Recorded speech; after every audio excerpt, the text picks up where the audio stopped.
Даргамдын хүргэе. Жайка олон улсын хамтын ажиллагааны байгууллага манай улсад Улаанбаатар хот дахь хөгжлийн бэрхшээлтэй иргэдийн нийгмийн оролцоог дэмжих төслийг хэрэгжүүлж байгаа юм.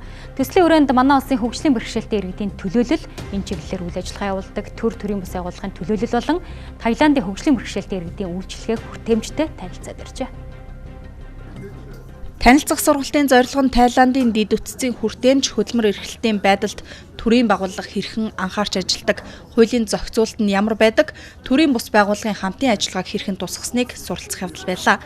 Тус улсад хөгжлийн бэрхшээлтэй иргэдэд үйлчлэгээ үзүүлэхэд төрийн бус байгууллагуудын тусламжийг авч дэмжлэг үзүүлэн ажилладаг байна. Төрийн бус хоёрын дунд тулгамж байгаа ялангуяа хөгжлийн бэрхшээлтэй гэдэг нэг л эрх ашиг дээрээ нэгддэг. Одоо жишээлбэл манайх шиг энэ сонсголгүй иргэд, энэ тэрхэн цэртэй иргэд биднэрт ийм л энэ хараагуучууд нь ийм юм байна гэд байхгүй зөвхөн хөгжлийн бэрхшээлтэй гэдэг тал дээр ямар одоо сайжруулж болох зүйл бэ гэдгийг одоо төрийнхэн ч төрийн бусынхан хоёр талаасаа нэгдэж нэг эрх ашигын төлөө ажилладаг, төрдөөч ашигтай ажилладаг. Одоо тулгамдсан асуудлуудыг шийдэхийн тулд төрийн бус нь ч гэсэн одоо нөгөө хөгжлийн бэрхшээлтэй иргэдийн асуудлыг шийдэхин тулд ингэж ажилладаг. Энэ бол бидний яг хамтарч ажиллах одоо гол харж байгаа гол үнцэг юм байна гэж ингэж харсан. За Тайланд улсаас авах боломжтой сайн тал гэвэл их олон зүйлүүд байлаа.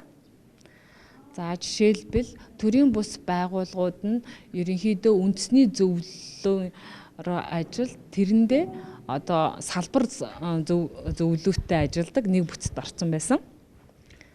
За хоёрдугаарт нь бол хөдөлмөр эрхлэлтэй асуудал дээр нарийн одоо судалгаан суурлаж хөдөлмөр эрхлэлтэй асуудлыг шийдэж өгдөг юм давуу талтай байсан. За хөдөлмөр эрхлэлтийг дэмжих одоо төв зөвлөл дээр одоо ирсэн хүнийг 100% ажилд оруулдаг байсан нь онцлог санагдсан.